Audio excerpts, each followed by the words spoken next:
Welcome, everybody. Thank you for coming.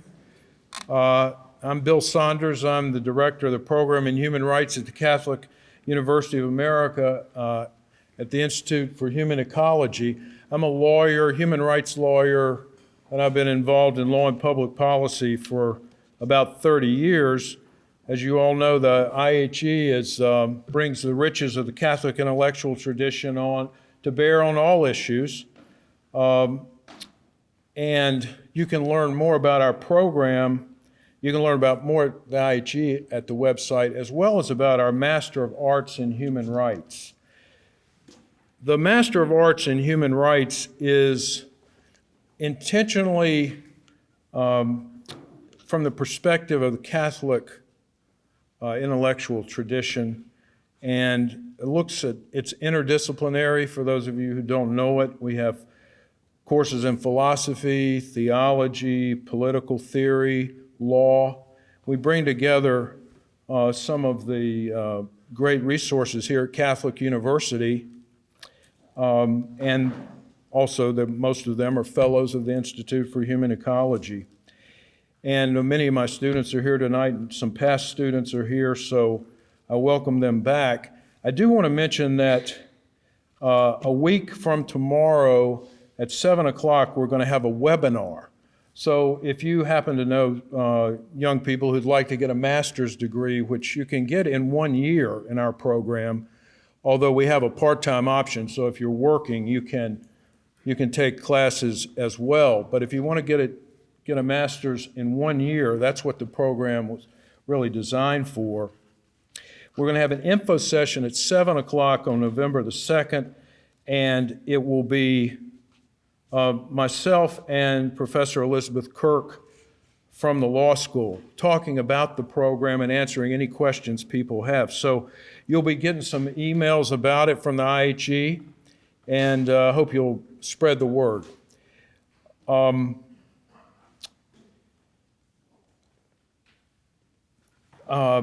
also, in my MA on Human Rights program, I have a board of advisors, and they're people that most of you will know very well, like Mary Ann Glendon and Robert George. And one of the people on my advisory board is Father Kevin Flannery, about whom I'll say more in just a moment, but I'm proud to have somebody, of his stature to kind of help us think these issues through. And our major public event each year is this lecture. In the past, we've had Robert George, we've had the commissioners of the U.S. Commission on Human Rights, we have had Ambassador Sam Brownback, and the distinguished fellow here at Catholic University, Chen Guangchang, the barefoot lawyer. So this is the fifth lecture, and I'm very happy and proud to have Father Kevin Flannery, S.J., here to give this talk.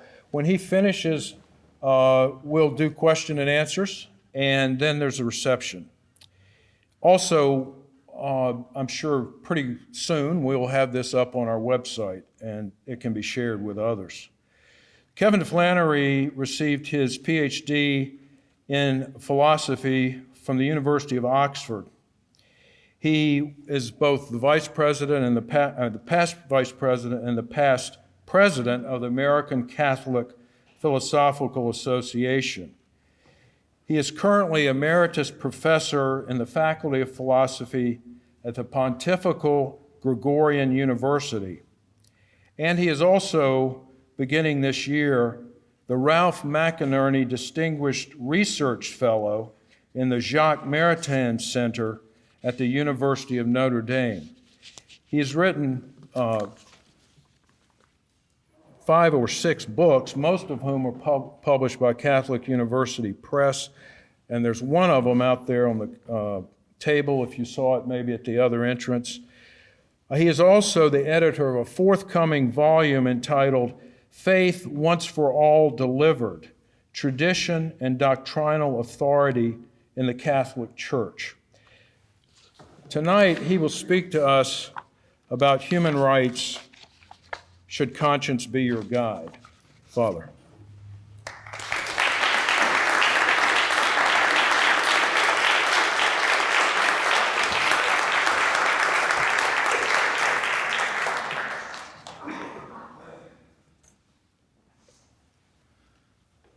should have a drink of water before I begin.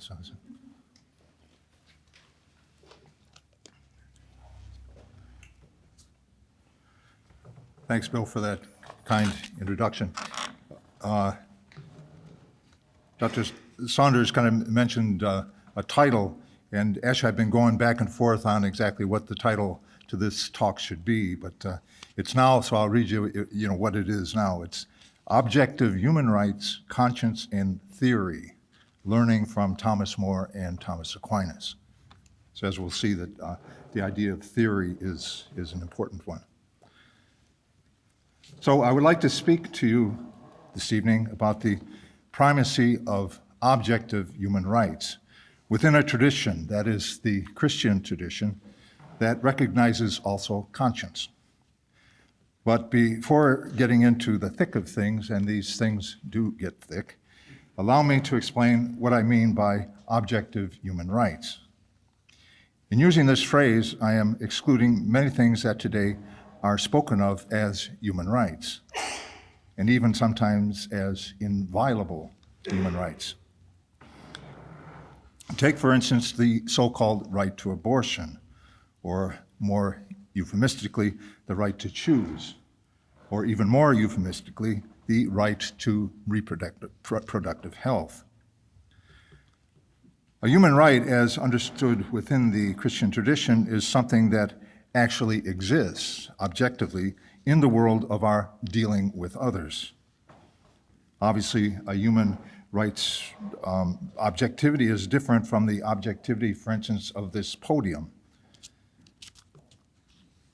But a rights objectivity does share with these other things, objectivity, the fact that it either is or it is not. It either holds or it does not hold.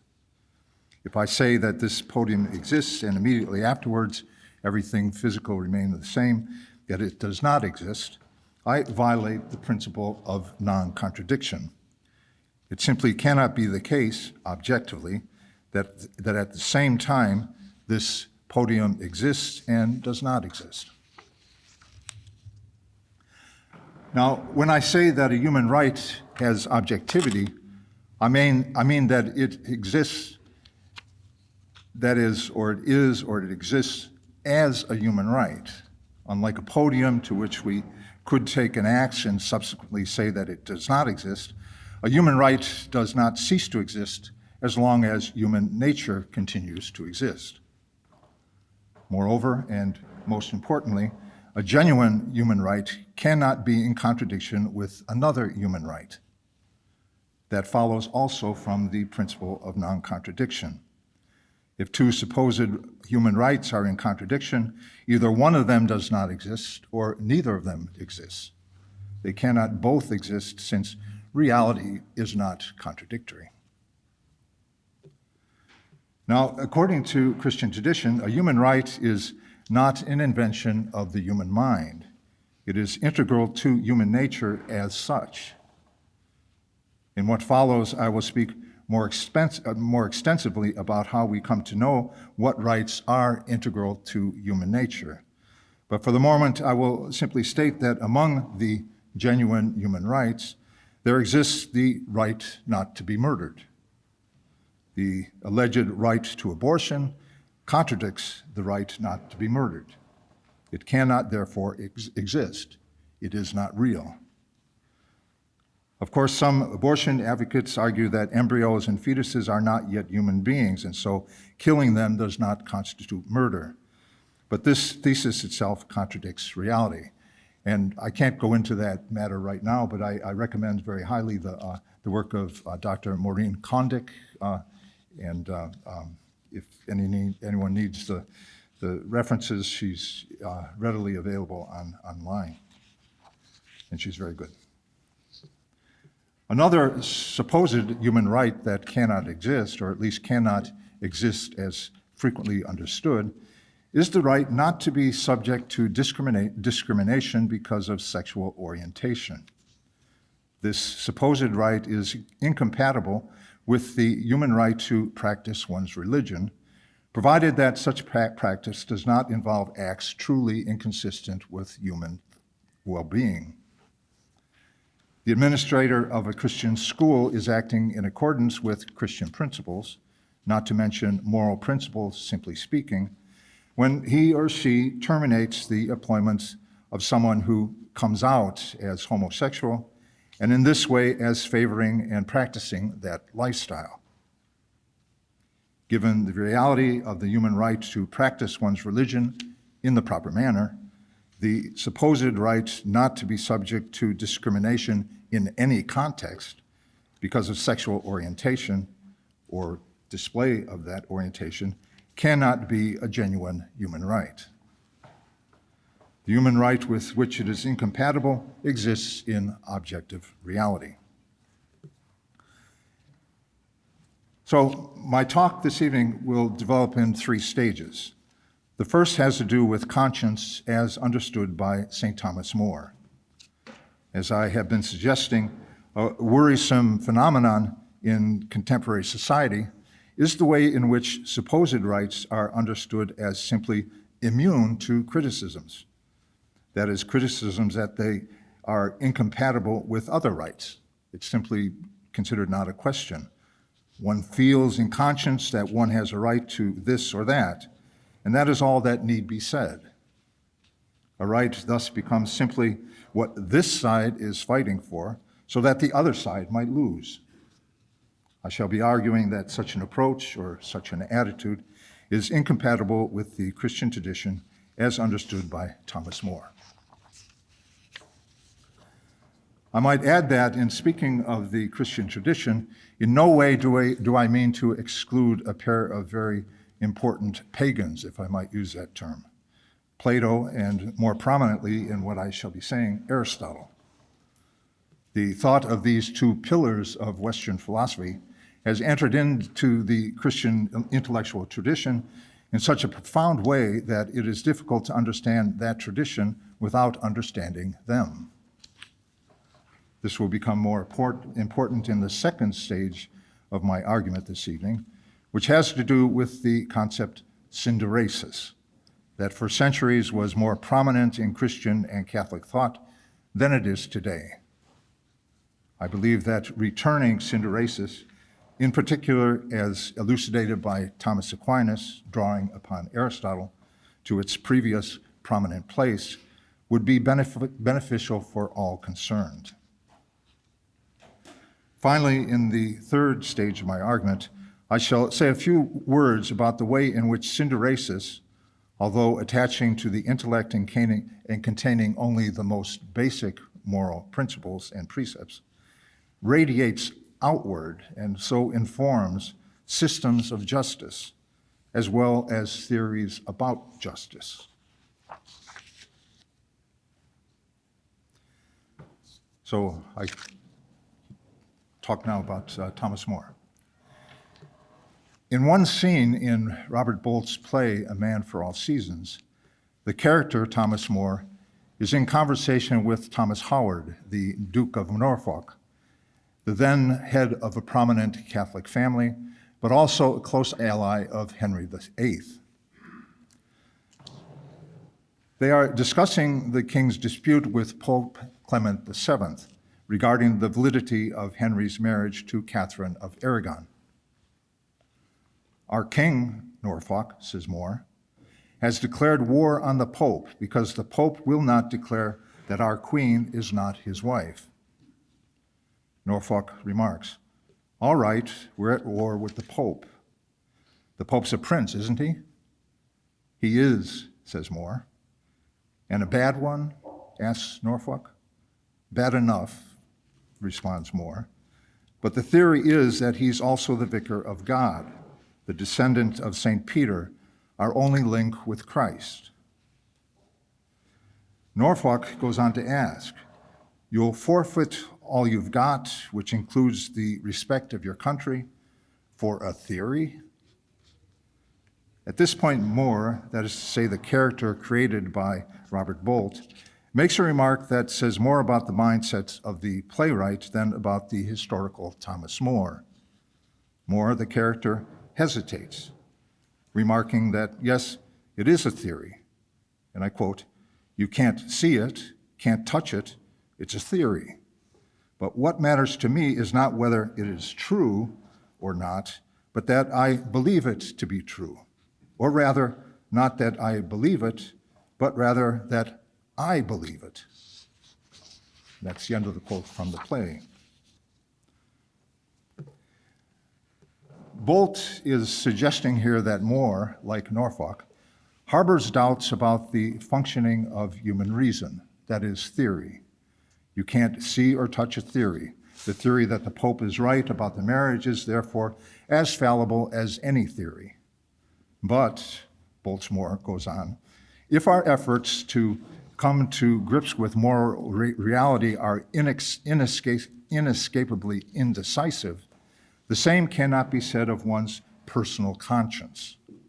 And so, what matters is not the truth of the matter, but that More believes that the Pope is right. It is that, his personal conscience, that brings him to the Tower and eventually to his beheading.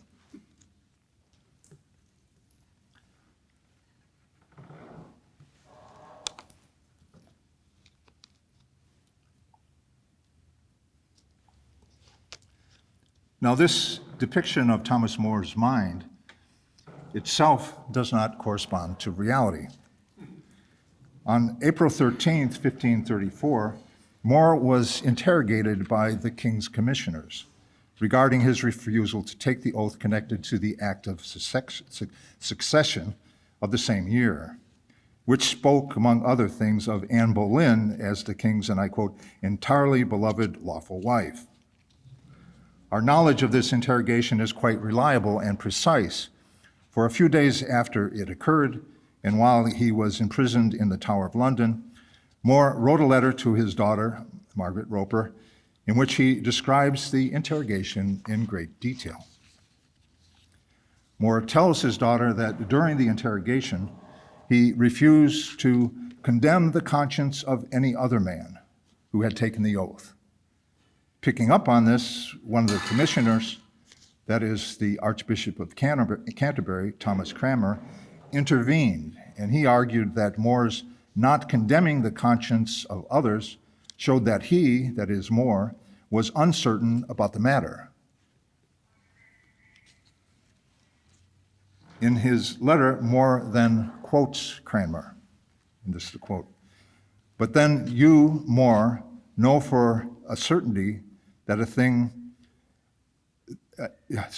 but then you, More, know for a certainty and a thing without doubt that you be bounden to obey your servant, Lord and King.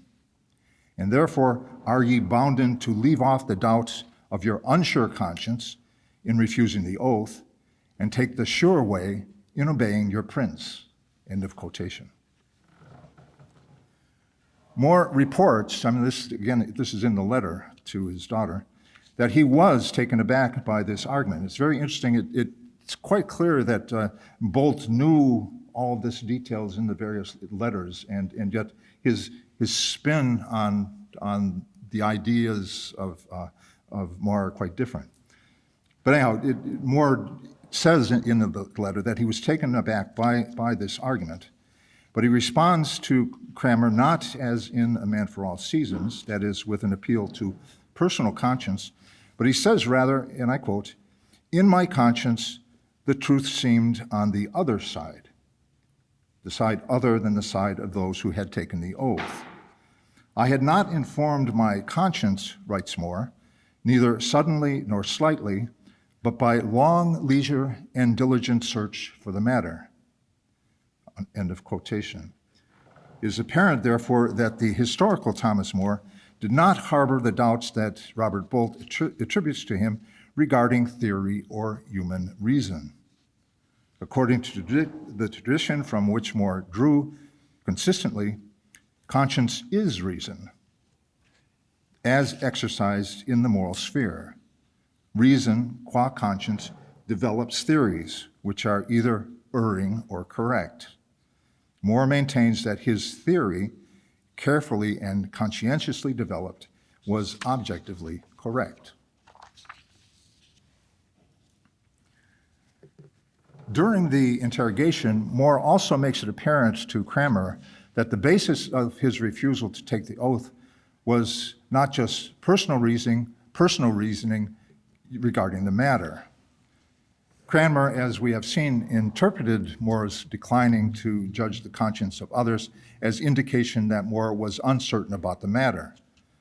Presuming this uncertainty, Cranmer then argued that More should take the path of greater certainty recommended by the Great Council of the Realm, that is, of the British realm.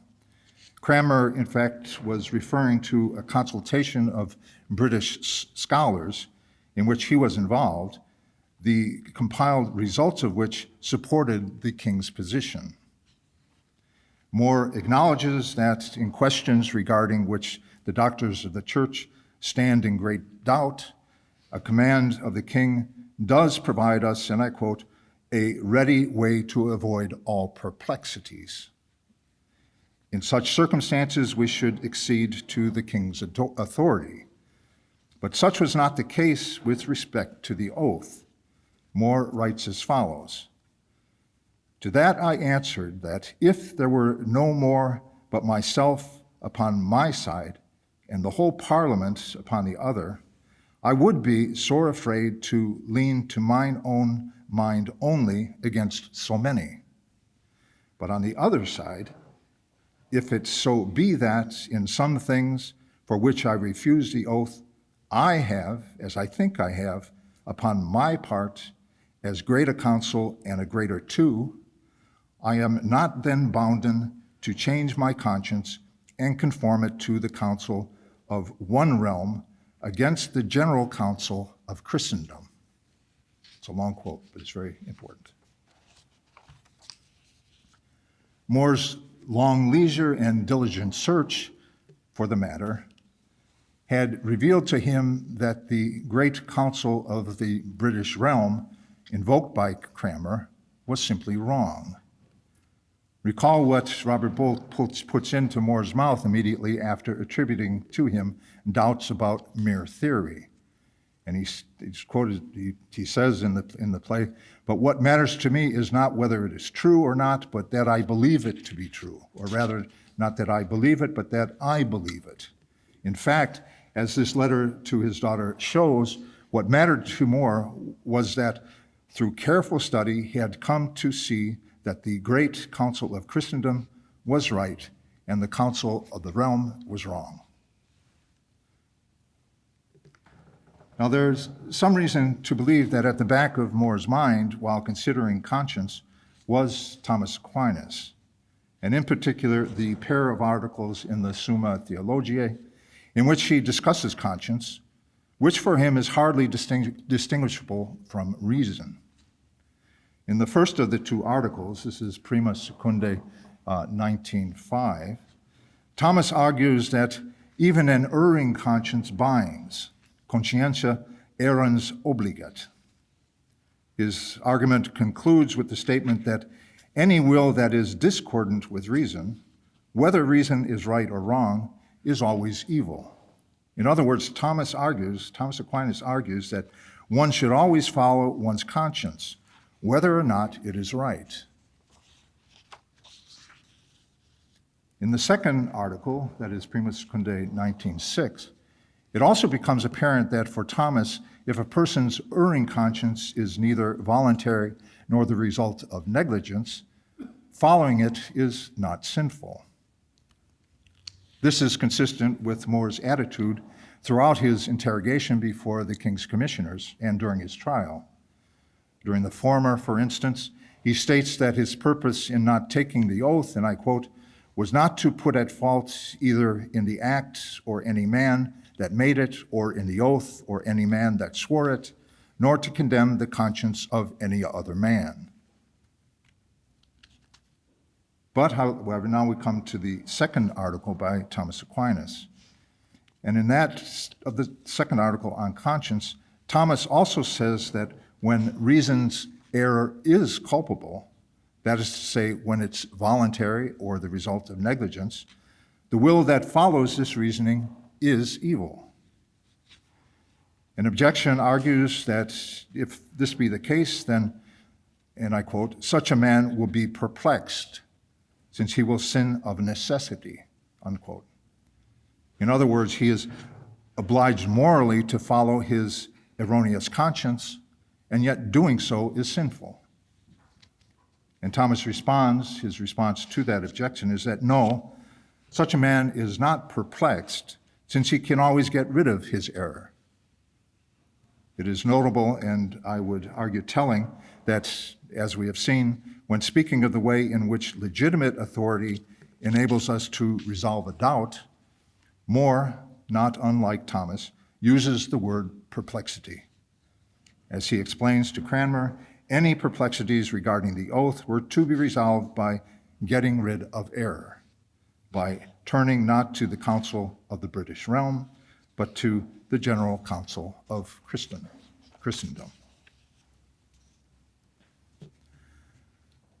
So, what does all this mean for those who assert the existence of human rights?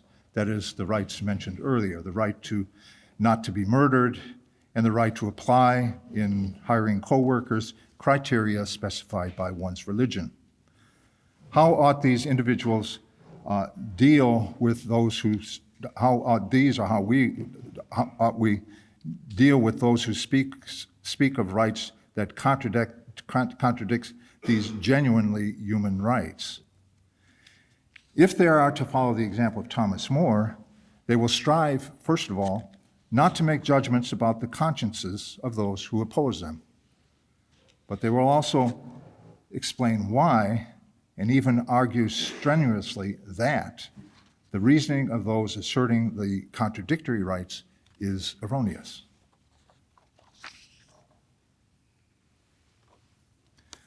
So we come now to synderesis and conscience. Considering Thomas More's writings and testimonies in the days leading up to his execution, one might get the impression that his arguments, not only against taking the oath linked to the 1534 Act of Secession, but also his arguments regarding conscience and theory, were largely arguments from authority, and in particular, ecclesial authority. Just mentioned was his appeal to the Council of Christendom. At his trial, he also speaks of, as supporting his position, the spiritual preeminence granted by Christ only to St. Peter and his successors. An argument of this sort was entirely appropriate, given that at issue was whether the Pope was right to declare Henry's marriage to Catherine valid.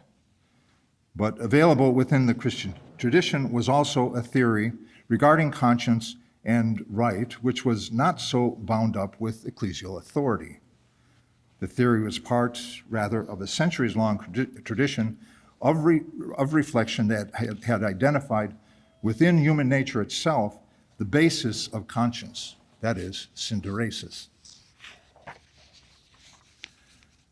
Brian Cummings of the University of Sussex has argued convincingly that More knew this concept, or as we might put it more accurately, this pairing of concepts, that is, conscience and synderesis. According to Cummings, More would have known Christopher St. Germain's work, Doctor and Student, which originally bore the title of Dialogue on the Foundations of English Law and on Conscience. This work by a contemporary of More's contains an extensive and explicit treatment of conscience and synderesis, a treatment which, according to Cummings, More, for most of his professional life, would have agreed. Cummings also suggests, although very tentatively and not very convincingly, in my opinion, that towards the end of his life, More abandoned the distinction between synderesis and conscience. But whether or not More held to the distinction to the end is not our immediate concern this evening. Our task is rather to expound what the Christian tradition, to which More certainly chose to adhere, says about conscience and synderesis, in order to make more clear what it means to say that human rights are objective.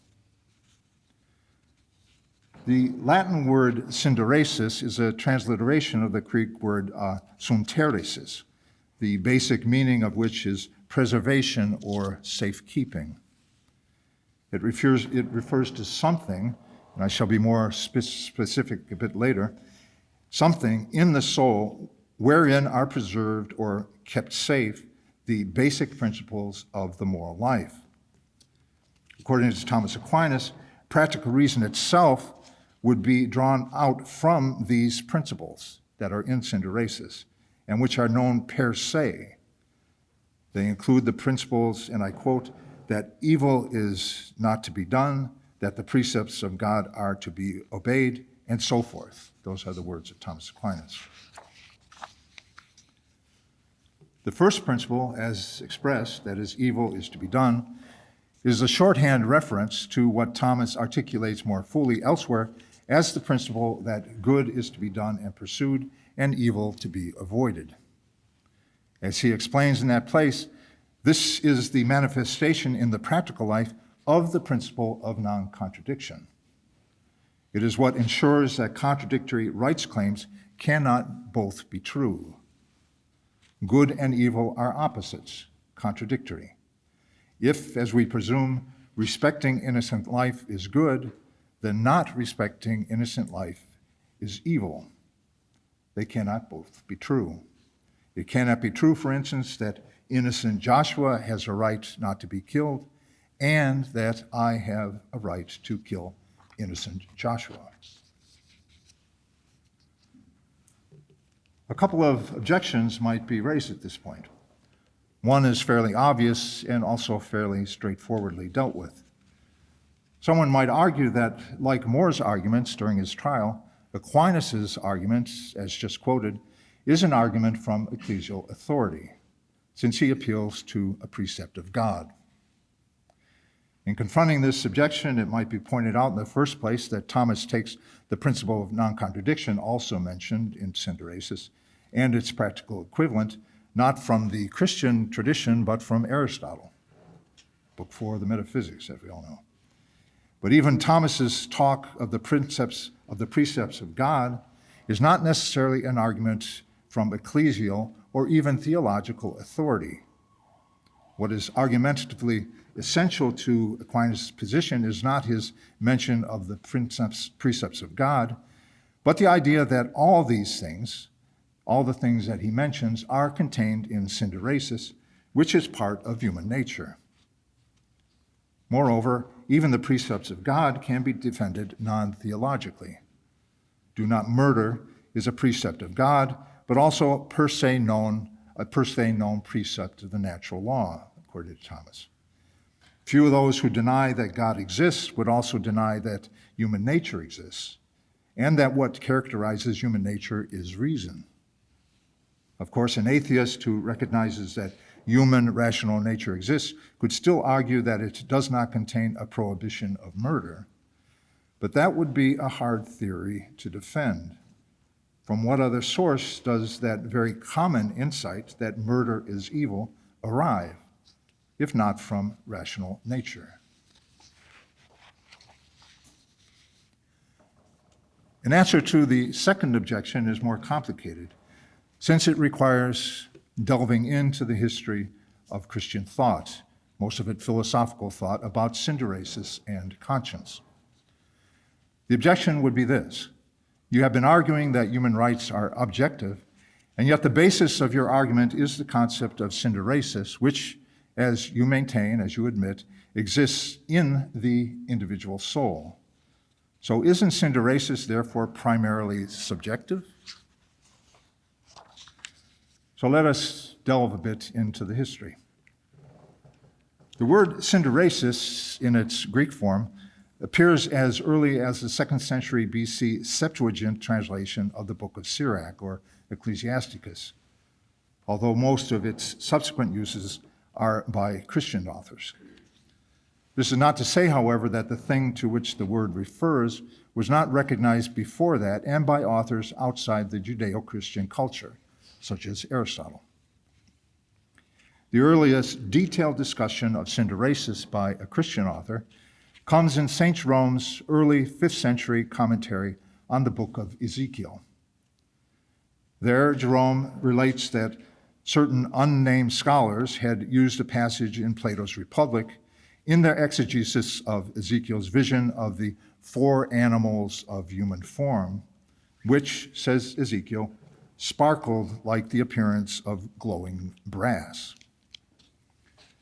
These scholars had associated three of these animals with Plato's three parts of the human soul: the appetitive part, the aggressive part, and the reasoning part. That, however, left one of the animals without a Platonic parallel. So they posited a fourth part, and I quote, which is above and beyond these three, and which the Greeks call synderesis, or synderesis. This would be the sparkling of which Ezekiel speaks.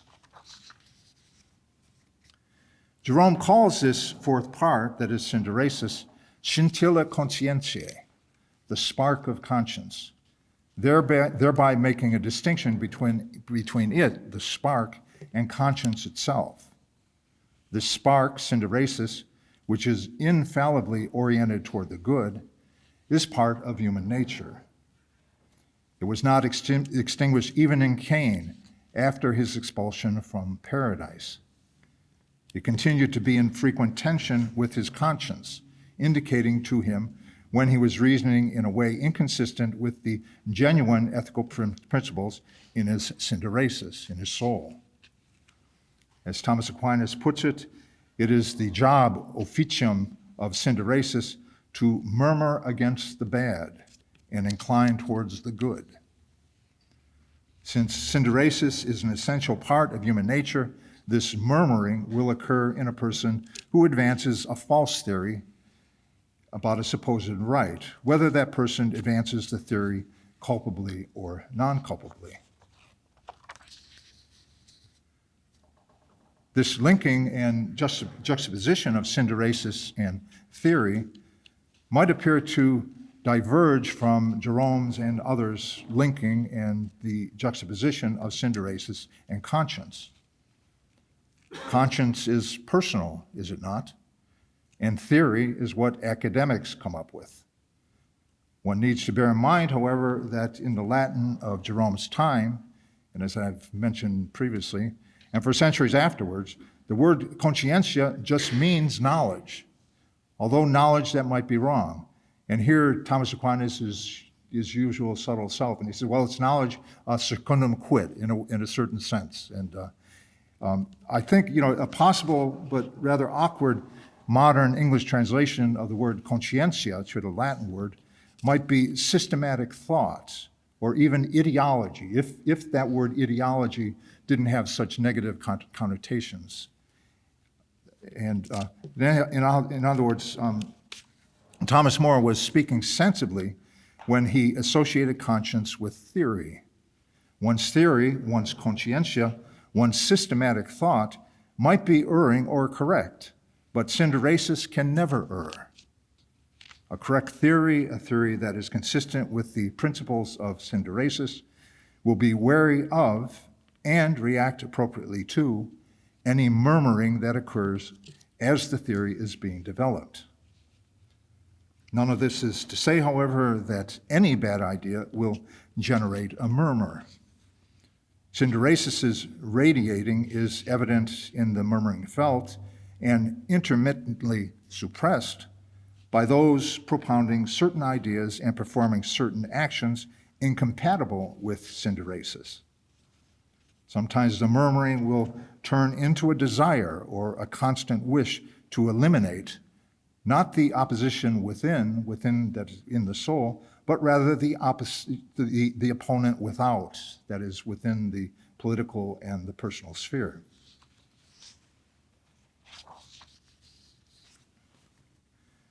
There was considerable debate, especially in the 13th century, over the question just what is synderesis and where in the human soul it resides.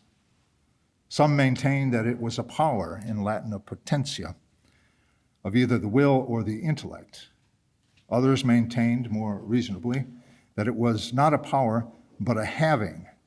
And this word having, in fact, that's really just my translation, but is a translation of the Latin word habitus, which is often translated as a habit. But the difference here is that a habit is something you develop by performing a number of actions, and you have that habit. But synderesis is a habit, and yet it's not acquired by actions. So it's something which is natural to human nature itself.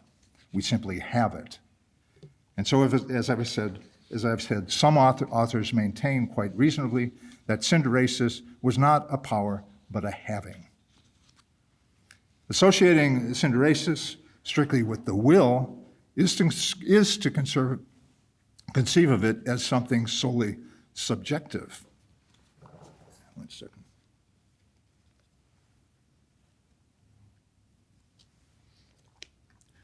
The will is internal. It is all about our wanting and our wishing. Associating synderesis with the intellect, on the other hand, turns it, that is, synderesis, toward the objective world. For although it is within us, the intellect which has synderesis is directed, at least usually, towards what is outside of us, towards objective reality. Speaking of synderesis as a having might also seem to make it merely subjective, but once it is understood that this having, that is synderesis, is a disposition of the intellect parallel to the intellect's disposition of excluding from reality contradiction, it is seen that synderesis is also oriented toward the objective world.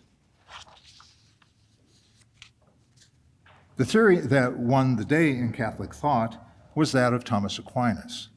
That is, that synderesis is a having, a habitus, in the intellect. Even Duns Scotus, the great advocate of the will, fell in line, arguing in agreement with Thomas that synderesis is a having in the intellect. And actually the passage, if you look at it, is very close linguistically to what Thomas says. Thomas Aquinas weaves all this into Aristotle's theory of psychology and ethics. And he did not do this as one who, in setting out his own ideas, merely exploits the vocabulary of a well-known theory. He thinks that Aristotle is fundamentally correct.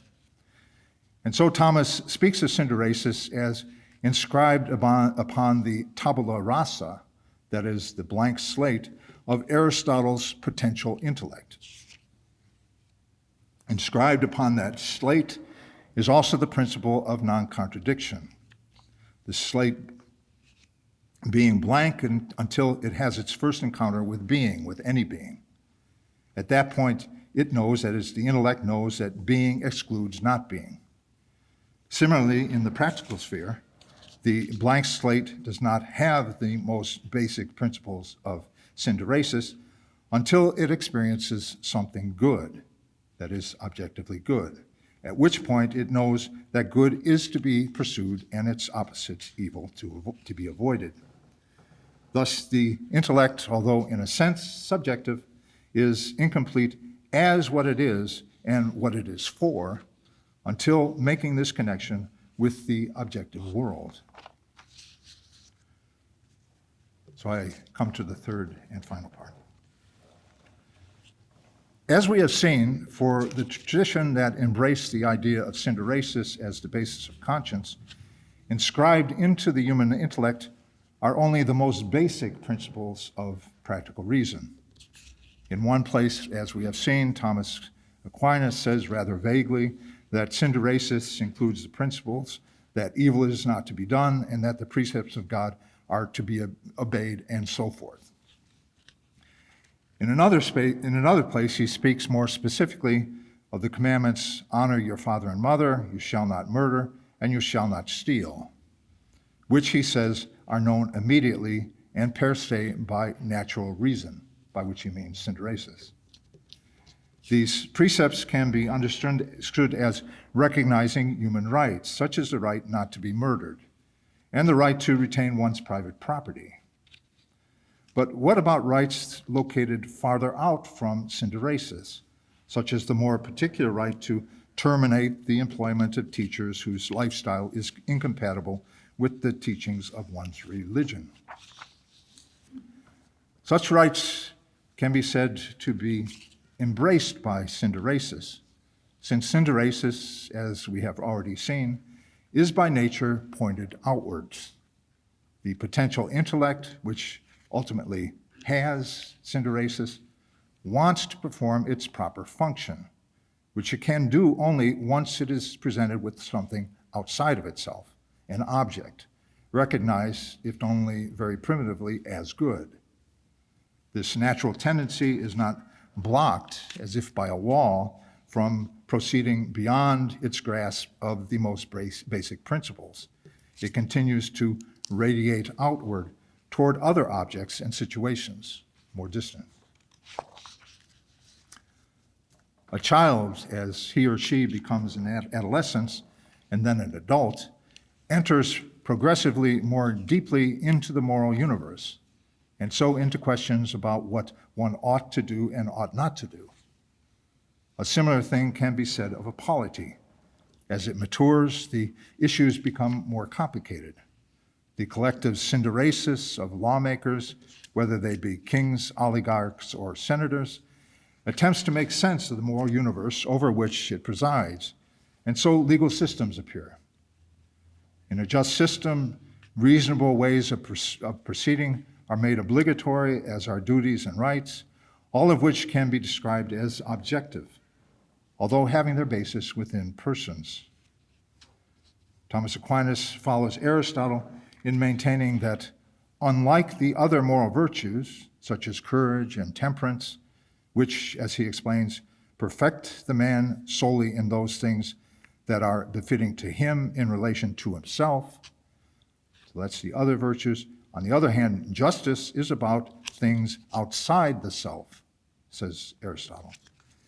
Rights, all rights, whether basic or more distant from their basis in synderesis, are part of justice and so are found outside the self. Something is called just, writes Thomas Aquinas, insofar as it has the rectitude of justice, which is the point at which an act of justice terminates, even not considering how it is brought about by an agent.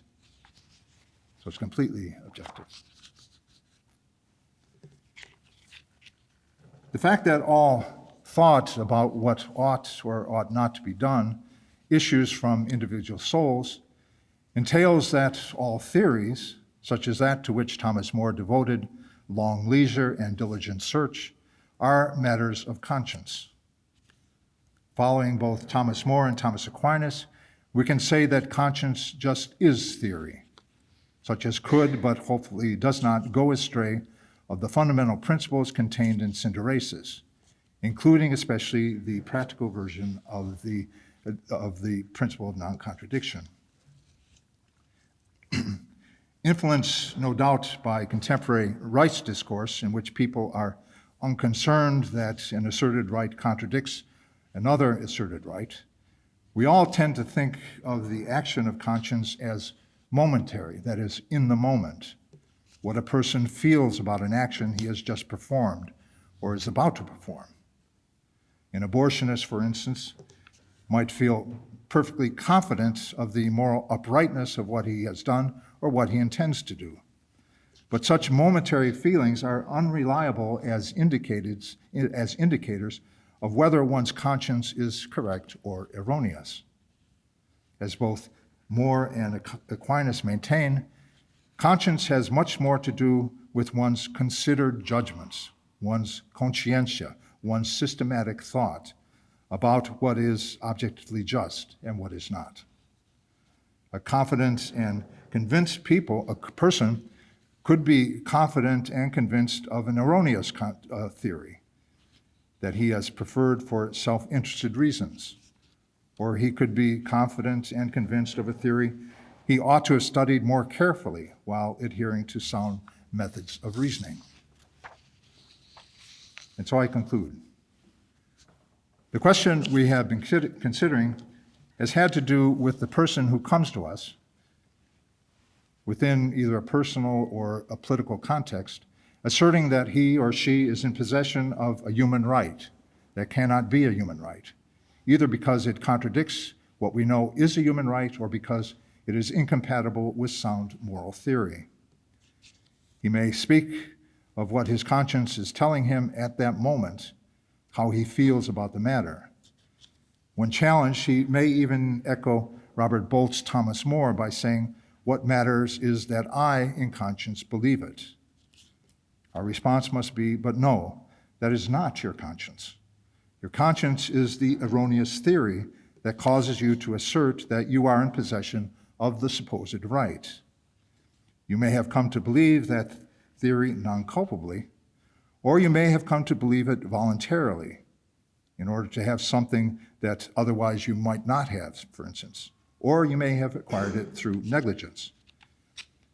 We should follow the example of the historical Thomas More and assume that you adhere to that theory non-culpably.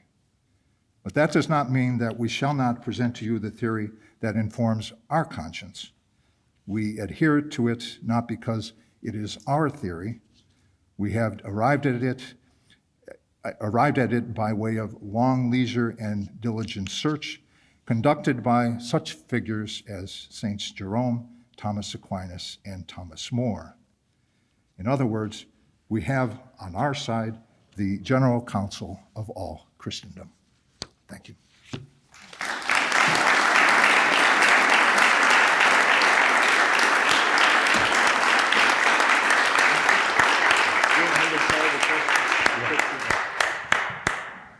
Great, thank you, Father. So we take some questions.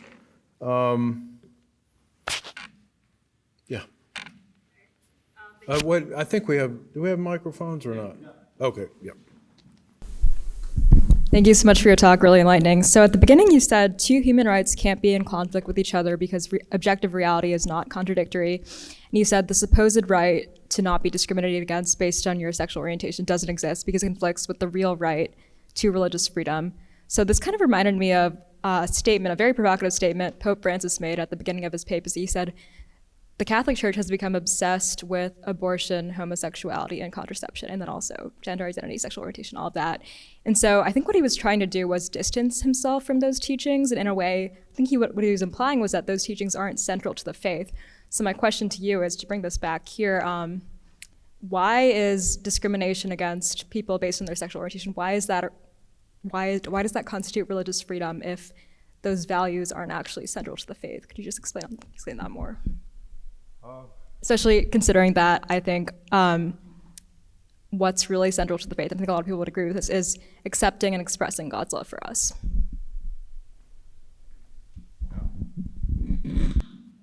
Thanks for the question. I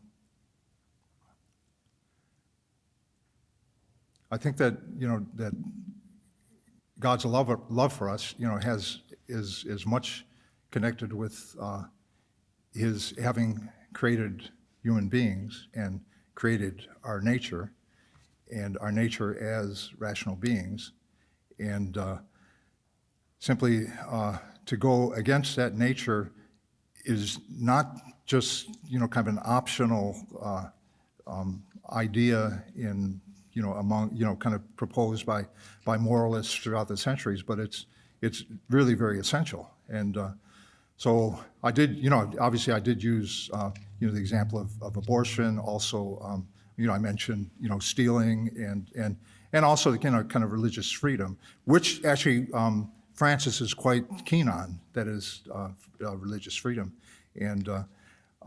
But I use those examples, very, very pertinent and central examples of ways in which we can ignore and go against God's love as present in our human nature. And that's all I can say. Okay. Next, who else has a question? Okay, yeah. Here's a microphone. There we go. Yeah, I have a question about this axiom that one must always follow one's conscience even when one is in error. Does that apply differently when you are obliged to do something versus prohibited to do something? So you're obliged to worship God, for example. Presumably, if you didn't believe in God, You would, okay, versus say, you may not contracept or you may not go to communion if you're divorced. Those are examples that have come up recently for which conscience is brought up as a reason for why you could do those things.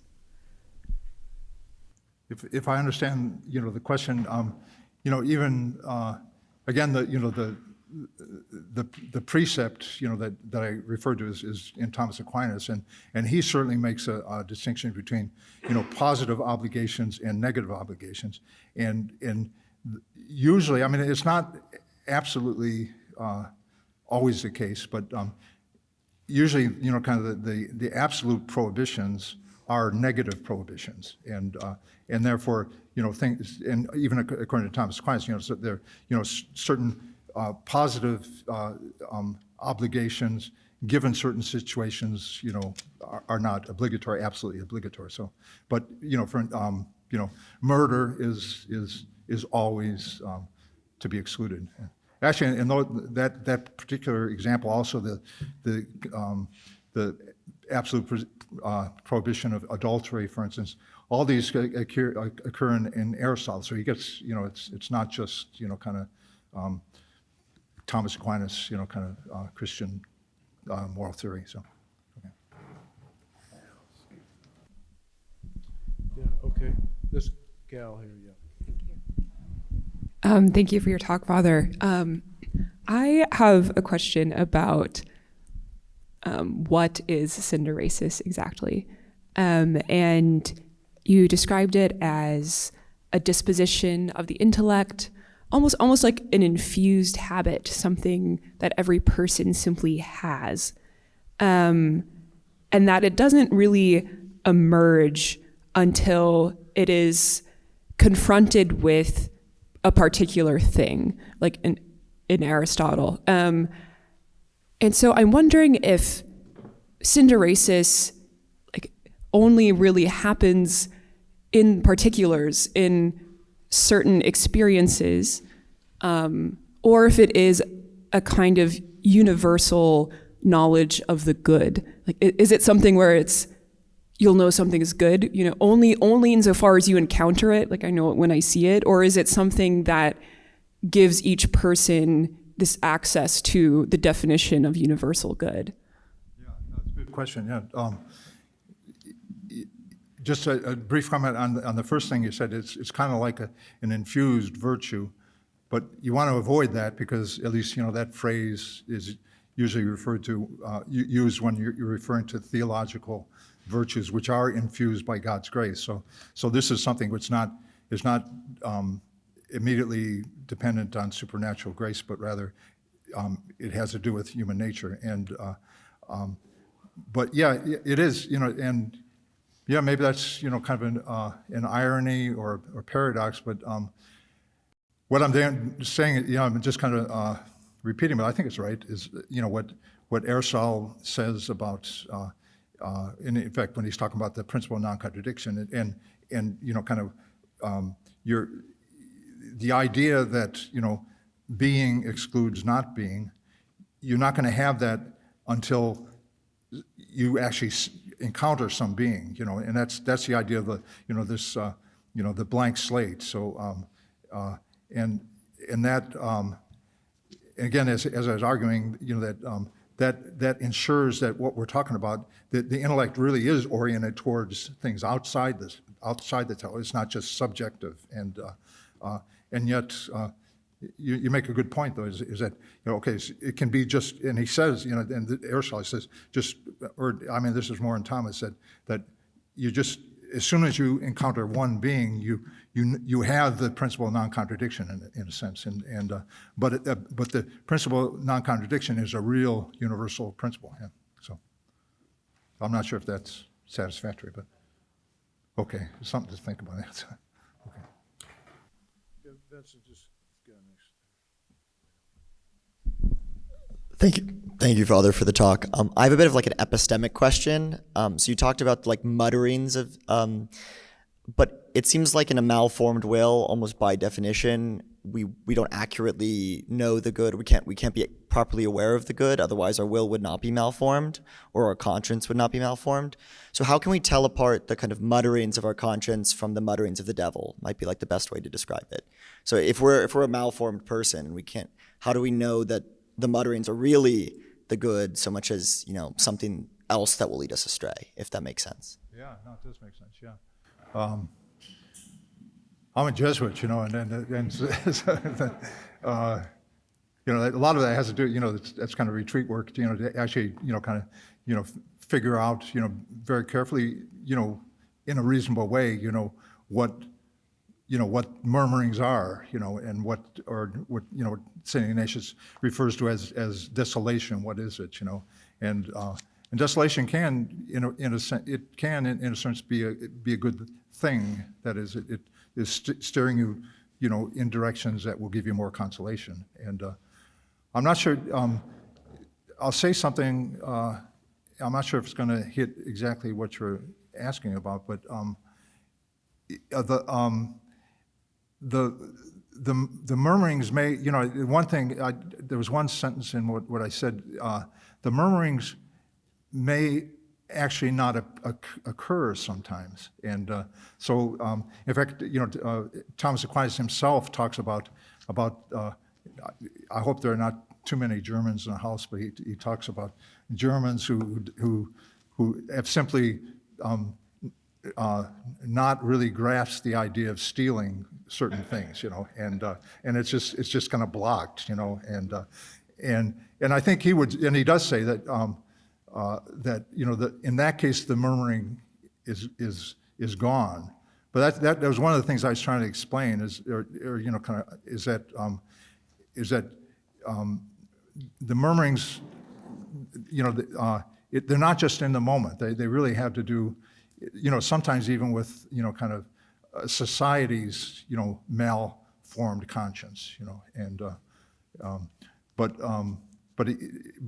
I'm certain that Thomas would say that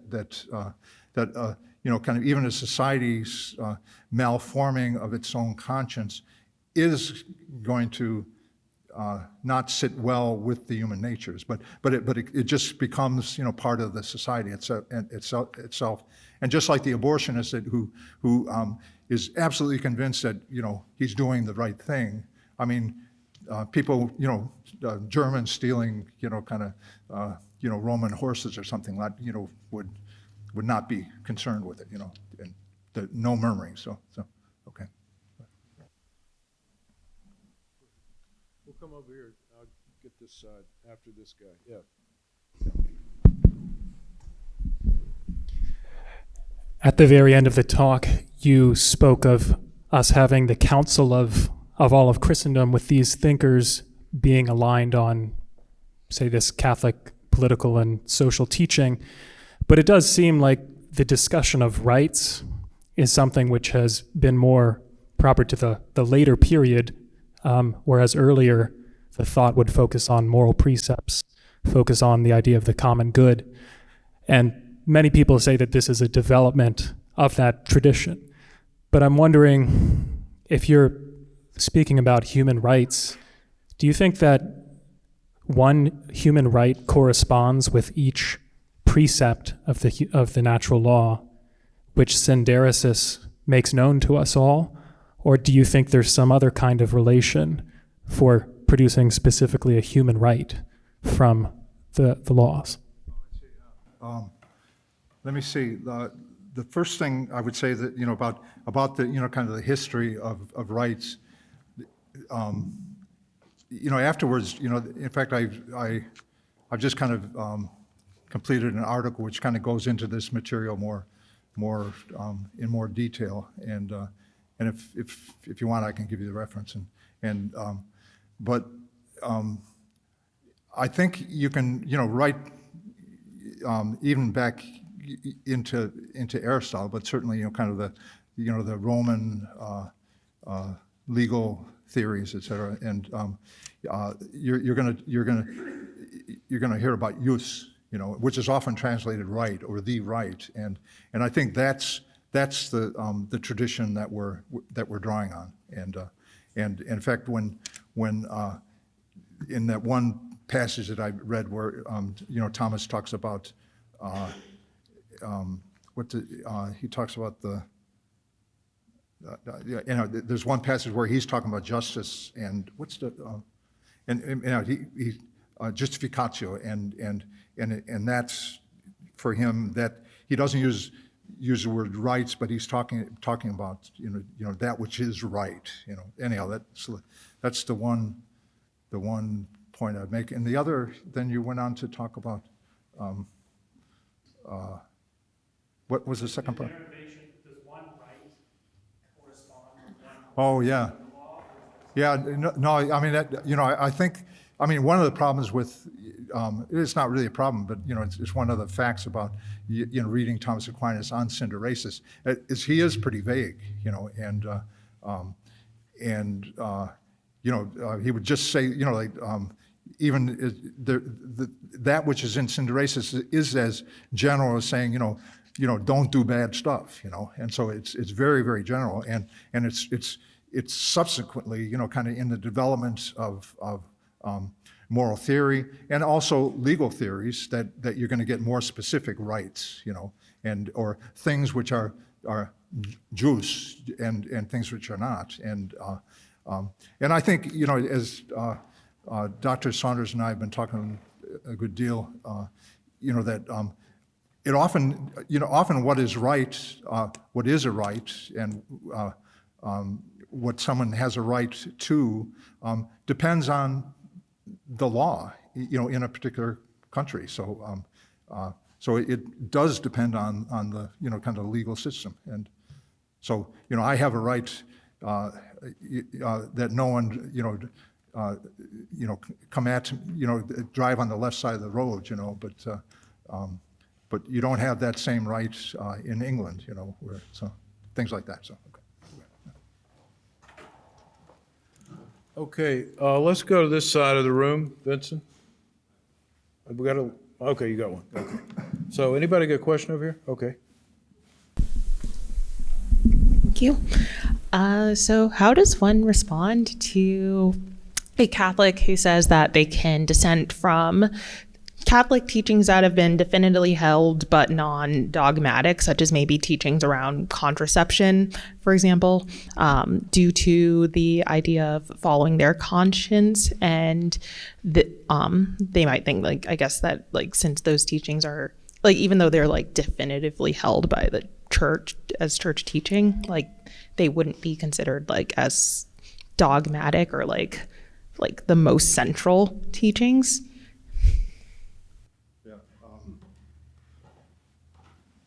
Well, there are very, very few,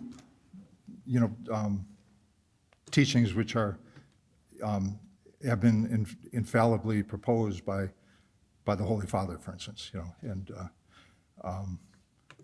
the prohibition against contraception again. Whether. I actually think that it has been definitively, proposed and taught, and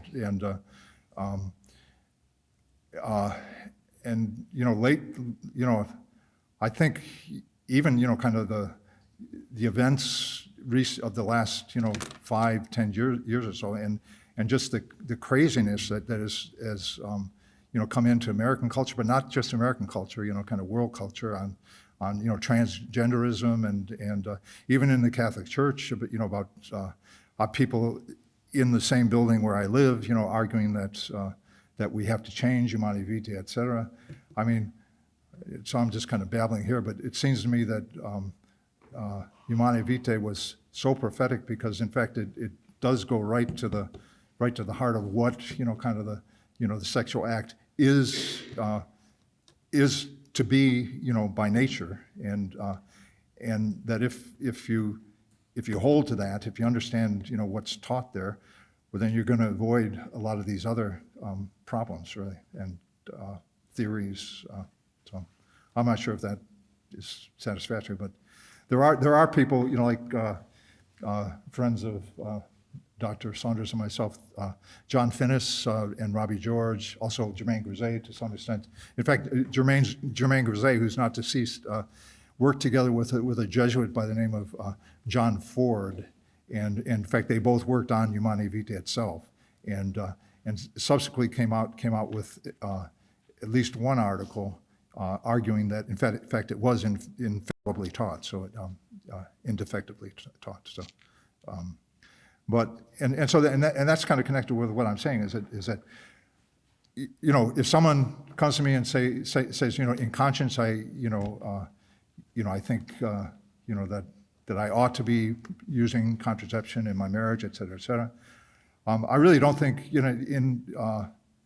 for instance in confessions, I hear confessions, and I'm not going to kind of challenge their conscience, and I'm going to just presume that, yeah, they are acting in good conscience, at least, but especially when I teach, get up, before people as a teacher, I'm going to put out what I think is the right theory, and I think it's a solid theory, and so.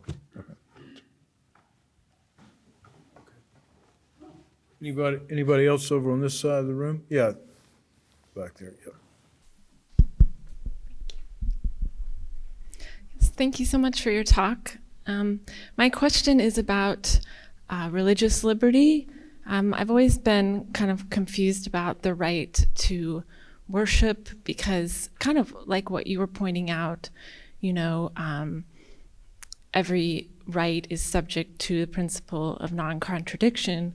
So, it would seem that you have the right to worship the true religion, because if you're worshiping some other religion, then it would be contrary to that, which, would violate the principle of non-contradiction.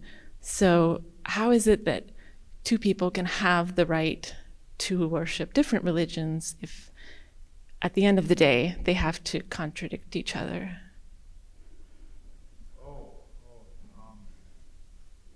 What sort of contradiction would you have in mind? I guess, for example, Protestantism and Catholicism are contradictory on several different fronts, for example. Yeah, I'm going to sound like kind of rather mealy-mouthed here, but I think you do have to, just work out, just exactly what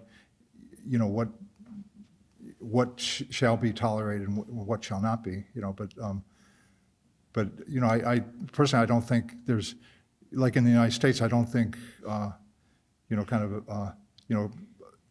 a good recognition of religious liberty would really involve contradictions between Catholicism and, the Protestant Christianity. And if anything, I think more and more they're coming together, especially on moral principles. I did, when I, in the paper, when I talked about religious freedom, and I did say that, okay, there is a right to religious freedom within certain limits. That is, that as long as that liberty is not granting to some, or supposedly granting to someone, the right to do something which is incompatible with genuine well-being. So, but then I think it's perfectly legitimate for a country to pass laws against certain things. And there are a number of cases. I'm sure that Bill could clarify this. About different sects. Kind of allowing or kind of using drugs, et cetera, that which would be illegal and not healthy. And I think it's perfectly right for a country to pass a law against that particular sort of behavior. So maybe you can. Well, I think I'm not sure, but I think she's asking is religious liberty the way that contradictory if it allows Catholics to pursue, let's say, the quote Catholic God, while allowing Protestants to pursue a Protestant God which isn't the same, or an Islamic God which isn't the same. Is that what you're asking? So in other words, is that? is Yeah, that- no, I have no problem with that, yeah. So, but I don't see the contradiction, really, and among these, these different beliefs, yeah. I think she means just they have ultimate different claims about who God is. So Oh. they're contradictory in that sense. Oh, okay. Well, that, well, I was using the word, contradiction in a quite technical sense, I mean, those are contrary, kind of positions, but not, to my mind, contradictory positions. So. You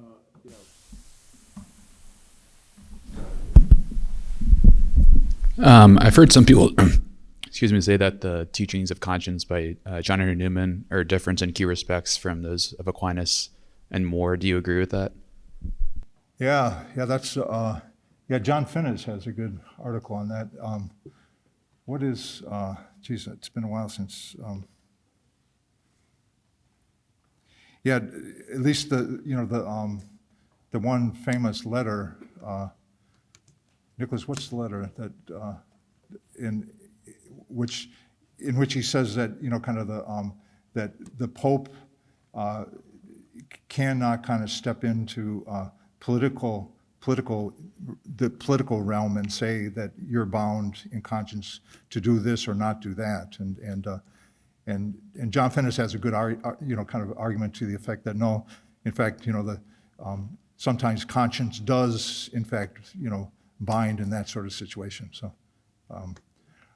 quite frankly, I mean, I love Cardinal Newman, Saint John Henry Newman, but I think Thomas Aquinas is a better thinker, quite frankly. So, Okay, here we go. Vincent. Thank you, Father. So I have here, by chance, some of the Aquinas' questions from the Summa, and I was reading in his question about synderesis, in which he talks about it as implanted by nature, right, in human beings. Yeah. And then when you think about Aquinas' view of what nature is and natural law, which you really can't separate from God's supernatural creation of, right, of everything, course, you would, I would think, implanted by nature might be equal to by God, right? The way God has made human beings, right? Right, yeah. And in that sense, might not we talk about some kind of supernatural or divine or God-created character of synderesis itself in human beings, which would inform correct moral reasoning whenever we actually listen to the voice to that capacity to be attracted by the good that synderesis represents? Sure. No, I accept that, wholeheartedly, and that's partly what I was referring to earlier with the, my answer to the young lady here is that I mean, he often, when he's talking about synderesis, there was one passage where he talks about the precepts of synderesis, but he doesn't use the word synderesis. He just talks about natural reason. And but obviously, natural reason is a gift of God. God's love,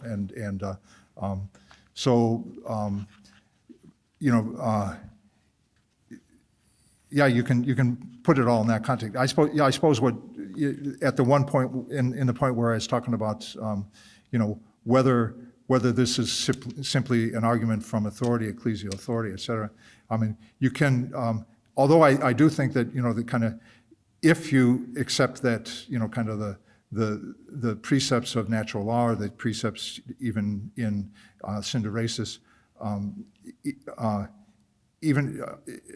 mean, you can accept that those are natural, but you're going to have a stronger argument morally if you understand it and you assert that, in fact, that's they're inserted there by God. There's kind of the natural law participates in the divine law, and but you're going to run across people that aren't going to want to hear about that, and it's.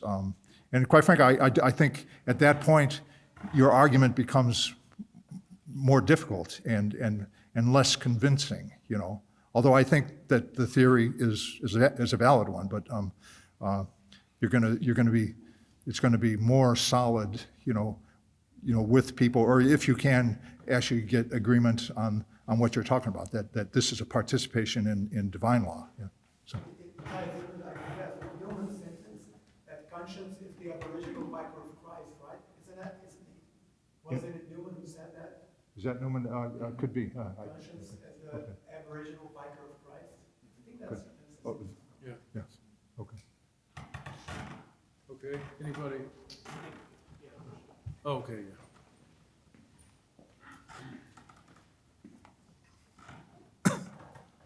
I want to push back respectfully, indeed very respectfully, a bit against the your assimilation of conscience to theory. It struck me listening to you that often enough when we speak of conscience, we really are talking more about the murmuring of synderesis, so that you have this kind of tweak or inchoate sense, something is not right, I don't feel right doing this. And if you're asked why, well, it just doesn't sit well with my conscience.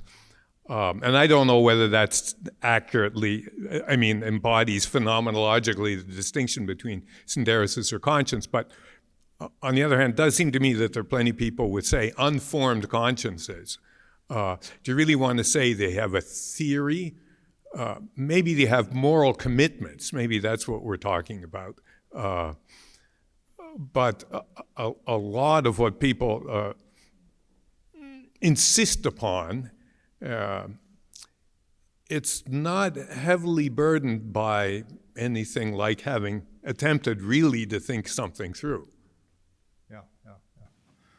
Let me say two things. Much of the argument that I was making, depended on the distinction that St. Jerome makes between, the spark of conscience and the spark itself. So synderesis and conscience, and I think that that's quite consistent with what Thomas says, and as you know, in Prima Secundae 19:5 and 6, it's pretty clear. Sometimes he just slips into not talking about conscience, but talks about knowledge. So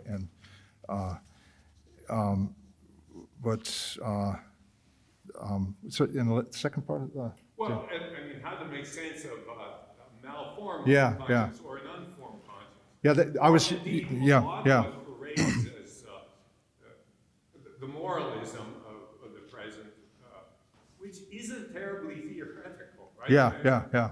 That's why I tried to, when I talked about, where Thomas actually says that explicitly that conscience is knowledge, but not knowledge secundum quid, and so, that's why I said, well maybe we ought to just talk about because it's not really knowledge if it's wrong, and so I just used the idea of systematic thought, so.